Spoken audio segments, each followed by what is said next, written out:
बच्चों good morning. जैसा कि आप लोग जानते हैं कि हम लोगों ने आज ज्योग्राफी का chapter life line of national economy start किया और उसमें हम लोग रेलवे के बारे में डिस्कस कर रहे थे। रेलवे के बारे में मैंने प्रीवियस लेक्चर में पढ़ाया भी था। आज हम कुछ रेलवे के इम्पोर्टेंट फैक्ट्स देखेंगे विच आर नेसेसरी, जो आनी चाहिए, नॉर्मल आना चाहिए।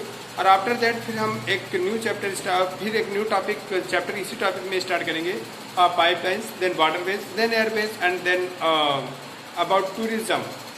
तो आज हम लोग पढ़ रहे थे बेटा कि रेलवे। तो हम लोग जानते हैं कि इंडिया का रेलवे 1853 में अपना फाउंडेशन रखी गई इंडियन रेलवे की, और मुंबई से थाने के बीच में मैंने बताया था 34 किलोमीटर। लार्ज ऑफ चीज़ें हम पढ़ चुके थे कि इंडियन रेलवे स्टार्ट की गई। आज हम कुछ केवल फैक्ट्स के बारे में इंडियन रेलवे के बारे में पढ़ेंगे, और उसके कुछ बच्चों इंडियन फैक्ट्स के पढ़ने के बाद, कुछ रेलवे के फैक्ट्स पढ़ने के बाद बच्चों हम लोग जो स्पेशली पढ़ेंगे वो इंडियन रेलवे की कुछ चैलेंजेस या challenges faced by Indian railway देखेंगे। तो कुछ चैलेंजेस हैं जो इंडियन रेलवे फेस कर रहा है या फेस करता आया है, चैलेंजेस उनके बारे में डिस्कस करेंगे। इम्पॉर्टेंट है चैलेंजेस, एंड ये कंपैरेटिवली देखेंगे कि how Indian railway is better than the roadways या अदर मीन्स ऑफ ट्रांसपोर्टेशन। तो बच्चों आज हम लोग देख रहे थे कि इंडियन रेलवे जो स्टार्ट हुआ वो 1853 से अपनी जर्नी स्टार्ट करता है। हम लोगों ने वादे किया था कि ब्रिटिश टाइम पे इंडियन रेलवे की बेटे स्टार्टिंग की गई। ब्रिटिश टाइम पे 1853 में इंडियन रेलवे स्टार्ट किया गया। 1853 में इंडियन रेलवे की स्टार्टिंग की गई बेटा मुंबई से। इसके बीच में मुंबई से थाने के बीच में पहली ट्रेन चली जो कि 34 किलोमीटर के डिस्टेंस को लेकर के थी। और आज बेटे देखा जाए तो हम कह सकते हैं कि आज इंडियन रेलवे ट्रैक जो 34 किलोमीटर से स्टार्ट हुआ आज लगभग 1.25 लाख किलोमीटर के करीब टच कर रहा है। 3 टाइप्स के इंडियन रेलवे ट्रैक होते हैं। ये सब मैंने आप लोगों के बारे में इंग्लिश लोगों के बारे में बताया था।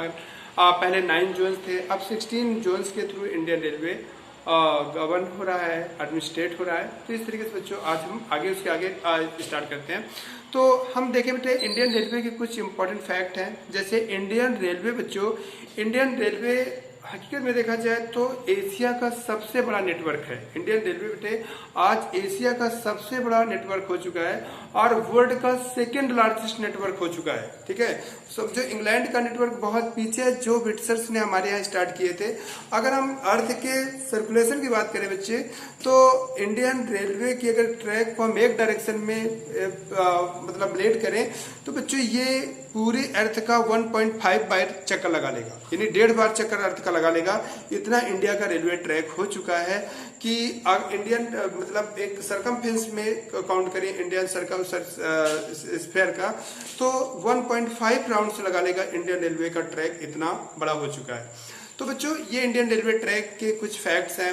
अब फैक्ट्स के बारे में मैंने बताया था कि इंडियन रेलवे में सबसे लंबी डिस्टेंस कवर करने वाली बेटे हमारी विवेक एक्सप्रेस है, जो डिब्रूगढ़ से कन्याकुमारी तक चलती है। बच्चों कहाँ से? डिब्रूगढ़ से कन्याकुमारी तक चलने वाली हमारी विवेक एक्सप्रेस सबसे ज्यादा डिस्टेंस कवर करती है, डिब्रूगढ़ टू कन्याकुमारी। या फिर हमने बताया था कि हमारी हिमसागर एक्सप्रेस जो जम्मू कश्मीर से स्टार्ट होकर के कहाँ तक जाती है बच्चों? कन्याकुमारी तक जाती है। वो भी एक लार्ज डिस्टेंस कवर करती है। इंडियन रेलवे देखा जाए बच्चों तो इंडिया का रेलवे कुछ देशों की पॉपुलेशन के बराबर का पैसेंजर पर डे कैरी करता है बेटा। इंडियन रेलवे लगभग 2.5 crore passenger per day carry करता है। इंडियन रेलवे बेटे 2.5 crore passengers per day carry करता है। तो you can also guess that Indian railway कितने पैसेंजर कैरी करता है। 1.5 करोड़ अगर देखा जाए तो 2.5 करोड़ देखा जाए, 2.5 करोड़ पब्लिक को पर डे कैरी करता है। कुछ देशों को छोड़ करके मोस्ट ऑफ देशों की पॉपुलेशन नहीं है बेटे 2.5 करोड़ जितना इंडियन रेलवे पर डे। बहुत ढेर सारे देशों के मतलब देशों के पॉपुलेशन से ज्यादा, बहुत ढेर सारे देशों से पॉपुलेशन से ज्यादा हमारा Indian railway per day passengers carry करता है। तो इस तरीके से बच्चों मैं आपसे बातें कर रहा था। इंडियन रेलवे अगर देखा जाए, इंडियन रेलवे अगर इंटीग्रेटेड सिस्टम के रूप में देखा जाए बेटा तो दुनिया का सबसे लार्जेस्ट इंटीग्रेटेड सिस्टम है, जो कि एम्प्लॉयज के केस में लोगों को एम्प्लॉयमेंट प्रोवाइड करता है। लगभग 1.5 मिलियन एम्प्लॉयज इंडिया के इंडियन रेलवे में काम करते हैं, जो कि इंटीग्रेटेड एक डिपार्टमेंट में सबसे ज्यादा वर्क करने वाले एम्प्लॉयमेंट का एक एग्जाम्पल है बेटा इंडियन रेलवे की। लगभग 1.5 या 1.4 मिलियंस लोग हमारे इंडियन रेलवे में बच्चों क्या कहते हैं काम करते हैं, हमारे एम्प्लॉयज हैं हमारे इंडियन रेलवे के। तो इस तरीके से ये बच्चों हम क्या कहते हैं वो बात कर रहे थे। फिर और अगर कुछ फैक्ट्स के बारे में देखा जाए तो इंडिया की इस समय की सबसे फास्टेस्ट चलने वाली ट्रेन T18 या जिसका नाम दुरंतो वो वंदे भारत वो कर दिया गया है बेटा। वंदे भारत इस समय इंडिया की सबसे फास्ट चलने वाली। इसके पहले बच्चों शताब्दी एक्सप्रेस जो भोपाल टर्मिनल से लेकर दिल्ली तक चलती थी, वो शताब्दी एक्सप्रेस बेटे शताब्दी एक्सप्रेस पहले इसके पहले फास्टेस्ट ट्रेन होती थी। लेकिन एट प्रेजेंट टाइम पे बेटा देखा जाए तो हमारा वंदे भारत जो कि बनारस से चलती है और कहाँ तक जाती है बच्चों, दिल्ली तक जाती है। तो ये वंदे भारत इंडिया की सबसे फास्टेस्ट चलने वाली ट्रेन हो चुकी है। अभी हम लोगों ने देखा, पहले वीडियो में हमने पढ़ा भी था कि बच्चों भारत मतलब अहमदाबाद से मुंबई के बीच में सबसे फास्टेस्ट रेलवे ट्रैक बिछा रहा है और उसमें बुलेट ट्रेन चलाने की इंडिया की प्लानिंग है। तो ये बच्चों इंडिया के रेलवे के कुछ फैक्ट्स हैं। इसके बाद बच्चों इंडिया के रेलवे फैक्ट्स में देखा जाए तो दिल्ली का नाम बच्चों सबसे गिनीज बुक ऑफ रिकॉर्ड में दिल्ली रेलवे स्टेशन का नाम आता है। गिनीज बुक ऑफ रिकॉर्ड में दिल्ली रेलवे स्टेशन का नाम आता है कि इंटरलॉकिंग सिस्टम में लार्जेस्ट रूट्स के इंटरलॉकिंग सिस्टम में दिल्ली का स्टेशन वर्ल्ड लार्जेस्ट स्टेशन है, जो कि डिफरेंट डायरेक्शन से आने वाली रेलवे ट्रैक की इंटरलॉकिंग जो होती है वो सबसे ज्यादा लार्जेस्ट हमारे दिल्ली रेलवे स्टेशन पे होती है। वर्ल्ड में सबसे ज्यादा रूट इंटरलॉकिंग का एग्जाम्पल्स हमारा जिसका बेटा गिनीज बुक ऑफ रिकॉर्ड है। और इसके बाद सबसे बड़े यार्ड के रूप में जहां पर एक्सेस ट्रेनों को स्टॉप दिया जाता है, सबसे बड़े यार्ड के रूप में बेटे वर्ल्ड का लार्जेस्ट यार्ड के रूप में देखा जाए तो हमारा मुगल सराय रेलवे स्टेशन है, जिसका नाम बदल करके दीनदयाल उपाध्याय स्टेशन रख दिया गया बच्चों। तो वो वर्ल्ड का लार्जेस्ट क्या कहते हैं यार्ड के मामले में रेलवे स्टेशन बन चुका है। इसके बाद बच्चों ब्यूटीफुल स्टेशन के रूप में अगर हम देखते हैं तो छत्रपति शिवाजी टर्मिनल जो कि बॉम्बे का रेलवे स्टेशन है, वो बेटा इंडिया का सबसे लार्जेस्ट मतलब सबसे ब्यूटीफुल रेलवे स्टेशन है। छत्रपति शिवाजी रेलवे टर्मिनल दुनिया का बेटे मोस्ट ब्यूटीफुल रेलवे स्टेशन है। इसके बाद बच्चों एक फैक्ट और नवापुरा नाम का एक बेटा रेलवे स्टेशन है। नवापुरा रेलवे स्टेशन है जिसका हाफ पार्ट बेटे महाराष्ट्र में आता है और हाफ पार्ट गुजरात में आता है। नवापुरा रेलवे स्टेशन है बच्चों आज जिसका हाफ पार्ट गुजरात में आता है और हाफ पार्ट महाराष्ट्र में आता है। इंपॉर्टेंट है Navapura railway station. It's property is that it is situated connected दो स्टेट को जोड़ते हुए रेलवे स्टेशन बना है Navapura railway station which is connecting to Gujarat as well Maharashtra. इसके बाद और अगर कुछ फैक्ट हम रेलवे के बारे में दिखाएं तो बेटा समझौता एक्सप्रेस हमारे इंडिया से चलने वाली पहली इंटरनेशनल ट्रेन है जो इंडिया और पाकिस्तान के बीच में चलती है। कभी विवाद होता है तो उस पर हमेशा विवादों के घेरे में रहती है। समझौता एक्सप्रेस यहाँ से जाती है तो अटारी रेलवे स्टेशन में उसकी प्रॉपर सघन चेकिंग होती है। पाकिस्तान में एंटर करने के पहले अटारी लास्ट रेलवे स्टेशन पड़ता है जो कि भारत में पड़ता है। आफ्टर दैट समझौता एक्सप्रेस एंटर इन पाकिस्तान। तो बच्चों ये कुछ रेलवे के फैक्ट्स हैं जो कि इम्पोर्टेंट हैं, ये आप याद रखिएगा। ये आप कभी पूछे नहीं जाएंगे आपके उसमें, लेकिन अगर ये आप लिखते हैं किसी जगह पर बेस्ट बना करके तो बेटर होगा और आपके आंसर की वैल्यू बढ़ जाएगी। आपको आंसर मोर बेटिसफुल हो जाएगा और अच्छे मार्क्स यू विल अचीव। अब बच्चों हम पढ़ेंगे इंडियन रेलवे के चैलेंजेस के बारे में कि व्हिच चैलेंजेस कौन कौन से ऐसे चैलेंजेस हैं जो हमारा इंडियन रेलवे फेस कर रहा है बच्चों। तो सबसे पहले इंडियन रेलवे के फेस करने की सबसे बड़े चैलेंजेस तो आप लोग बेटा इसे याद करने की क्या जरूरत है, आप लोग खुद ही एक बार जब सुन लोगे तो आप लोगों को याद रहेगा कि बस हाँ ये चीजें लिखना है। तो पहला इंडियन रेलवे बेटा कुछ चैलेंजेस फेस कर रहा है। पहली चीज है बच्चों कि एक बार मैंने बताया कि एक बार जापान का प्रतिनिधिमंडल इंडिया के विजिट में आया और हमारे रेलवे के ऑफिसर्स ने उनसे बातें किया और बातों में पूछा कि हम अपने रेलवे की स्पीड को और कैसे इम्प्रूव कर सकते हैं और कैसे बढ़ा सकते हैं। तो इंडिया के ट्रैक को देख करके उन्होंने कहा हमें बड़ा ताज्जुब हो रहा है कि आप ऐसे ट्रैक में इतनी स्पीड से ट्रेन चला ले रहे हो, ये बहुत बड़ी टेक्नोलॉजी का एग्जाम्पल है। ठीक है। तो हमारे रेलवे ट्रैक बेटे मानते हैं कि बहुत है, लेकिन बहुत जगहों पर खतरे भी रहते हैं। हम अधिकतर पेपर में पढ़ते रहते हैं, कभी आता है कि आज टूटी पटरी से ये वाली ट्रेन गुजर गई, हादसा बचा, ऐसे करके। तो हमारे रेलवे ट्रैक की कुछ क्वालिटी को बेटर मेंटेन किया जाए। हमारा सबसे ज़्यादा इम्पोर्टेंट है कि इंडियन रेलवे जो बार बार डिफरेंट टाइप के इंसिडेंट से पास मतलब इंसिडेंट सुनने के लिए मिलते हैं, उनको मेंटेन किया जाए और वैसे इंसिडेंट ना सुनने के लिए मिले, पहला चैलेंज। दूसरा चैलेंजेस बच्चों इंडिया के रेलवे के सिस्टम में, इंडियन रेलवे सिस्टम में दूसरा चैलेंजेस जो मोस्ट ऑफ थेफ्ट की प्रॉब्लम्स होती है। इंडियन रेलवे एक बहुत बड़ी प्रॉपर्टी है और बहुत कुछ यहाँ पर बेटे चोरी के मामले होते रहते हैं। ढेर सारी रेलवे की प्रॉपर्टी को लोग डैमेज करते हैं या चोरी करते हैं। ये भी एक इंडियन रेलवे के लिए एक बेटा बहुत बड़ा चैलेंज है।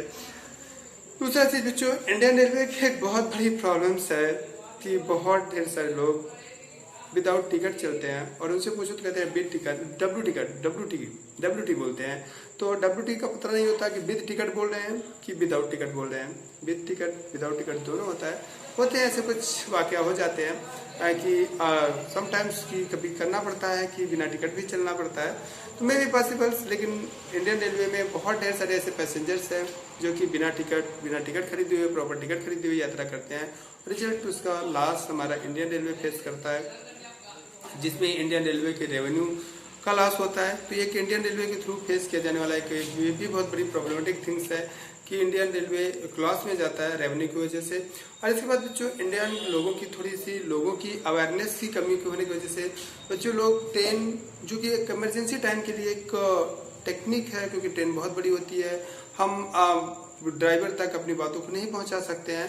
तो इस वजह से इंडिया के रेलवे ने एक टेक्निकल वे दिया कि अगर कोई एक्सीडेंट होता है या कोई दिक्कत आती है, कोई सडन ट्रेन को रोकना पड़ता है, कोई प्रॉब्लम्स आती है, तो उसमें हर कंपार्टमेंट में रेलवे एक जंजीर प्रोवाइड करता है और चेन प्रोवाइड करता है कि अगर हम उसको खींच लेते हैं तो वो ट्रेन रुक जाती है।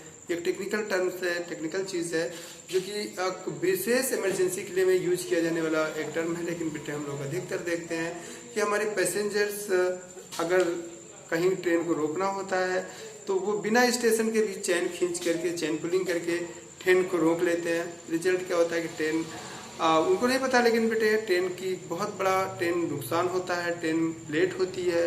और इंडियन ट्रेन फिर वही बेटा हो जाता है कि एक दिन मैं स्टेशन में खड़ा हुआ था तो लोगों ने कहा कि अरे ट्रेन टाइम से आज आ गई, एकदम टाइम से है। तो फिर बाद में पता चला कि अरे नहीं, ये कल वाली ट्रेन है, आज एकदम टाइम से आ गई है, आज के टाइम पे आई है, मीन्स एकदम एग्जैक्टली 24 आवर्स लेट है। तो इंडियन रेलवे में ऐसा लोगों की सोच हो चुकी है कि अगर 1-2 घंटे बाद ट्रेन आ रही है, 1-2 घंटे ट्रेन लेट से आ रही है, तो उसे माना जाता है कि अरे टाइम से है। तो अगर 1-2 घंटे लेट से आती है तो उसे माना जाता है टाइम से। अगर टाइम से कोई ट्रेन आ जाती है तो बहुत ढेर सारे लोगों को ट्रेन छूट भी जाती है, मिस भी कर जाती है, क्योंकि लोगों की मेंटालिटी बन चुकी है कि इंडियन रेलवे तो डिले के लिए फेमस है। जबकि अभी बच्चों जापान में अगर ट्रेन एक पर्टिकुलर मिनट से लेट भी हो जाती है तो वहाँ के टिकट जो पैसेंजर होते हैं उनका पैसा वापस किया जाता है और रेलवे डिपार्टमेंट वहाँ का उनसे माफ़ी मांगता है कि हमसे गलती हो गई, हमारी इस गलती के लिए माफ़ किया जाए।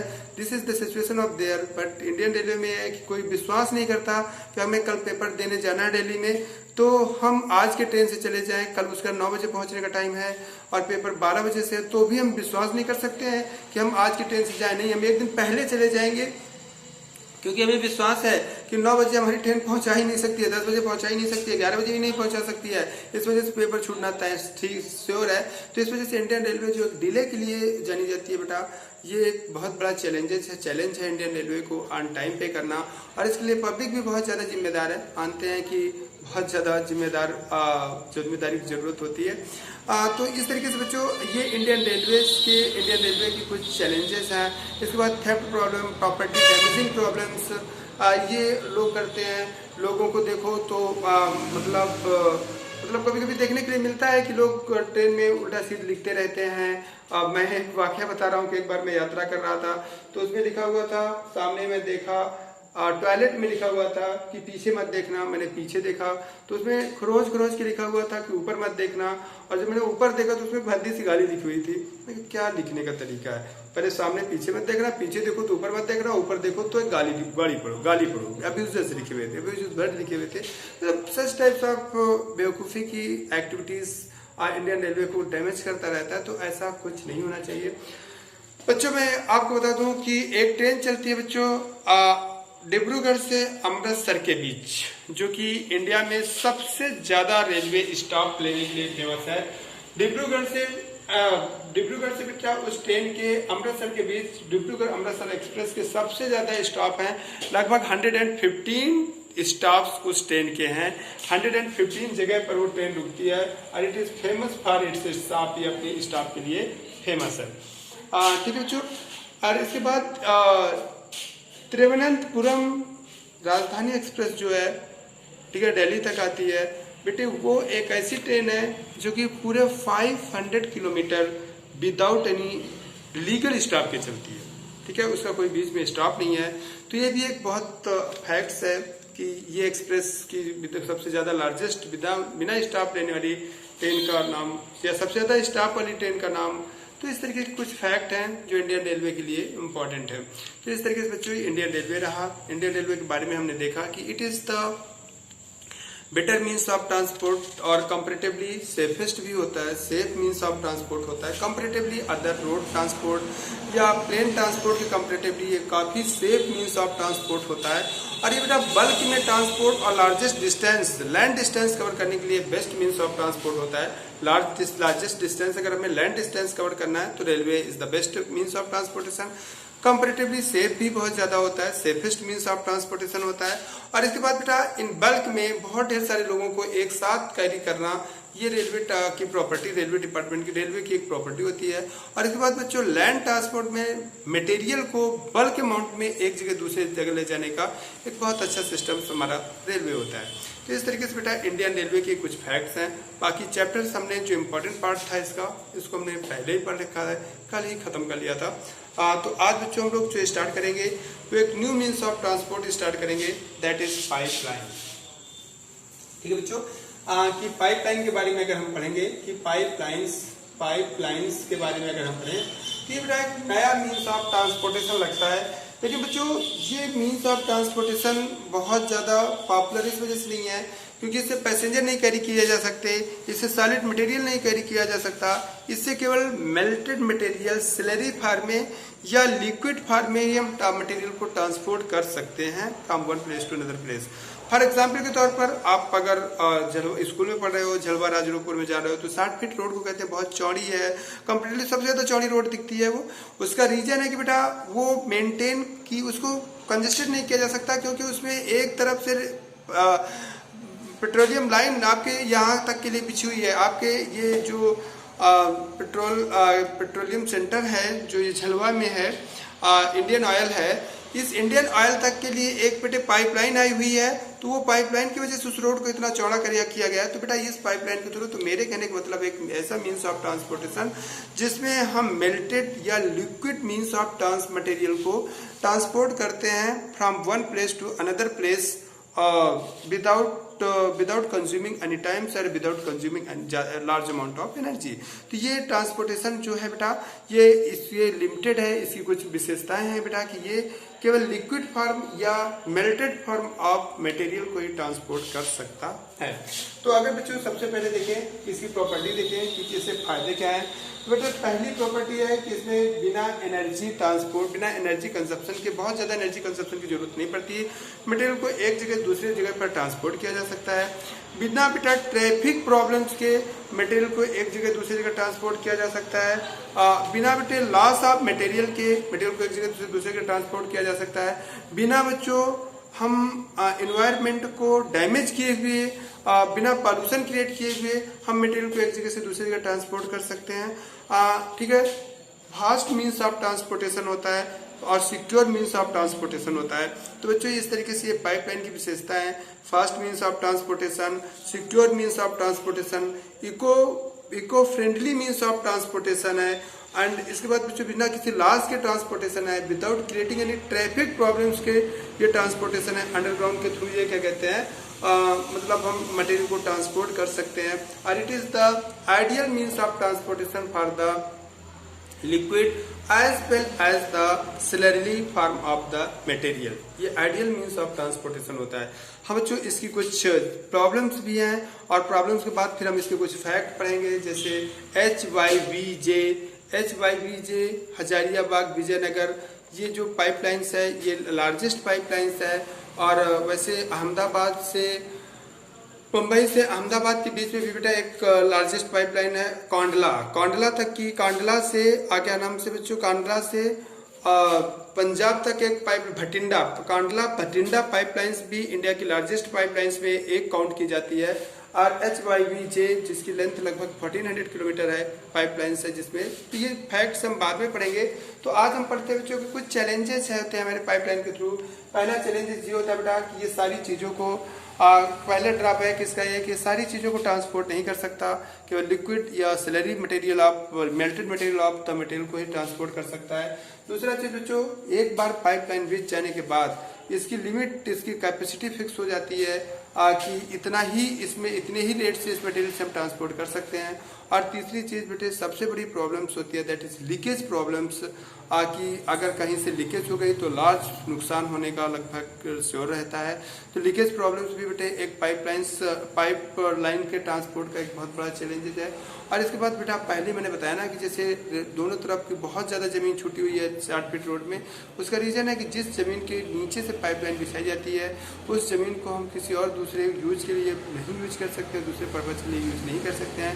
कि बेटा एक पीरियडिकली कि बेटा टाइम टू टाइम इसको बेटा रिपेयर किया जाता है ताकि इसके डैमेज को या इससे होने वाले लीकेज को कंट्रोल किया जा सके। तो इस तरीके से बच्चों ये इसके ड्रॉबैक हैं। बच्चों आपको बस इतना ही आज का वीडियो हम थोड़ा शार्ट रखते हैं क्योंकि आपके एग्जाम भी चल रहे हैं, तो इस वजह से एग्जाम के लिए 60 पीरियड हम 60 वीडियो हम बनाते हैं और इतना ही हम इसको करते हैं। कल हम बेटे चैलेंजेस, कुछ फैक्ट्स ऑफ पाइपलाइंस पढ़ेंगे और इसके बाद फिर वाटरवे पढ़ेंगे। सिंपल चैप्टर है, तो स्लो पढ़ेंगे, एग्जाम को ध्यान देते हुए। ओके बच्चों, ओके।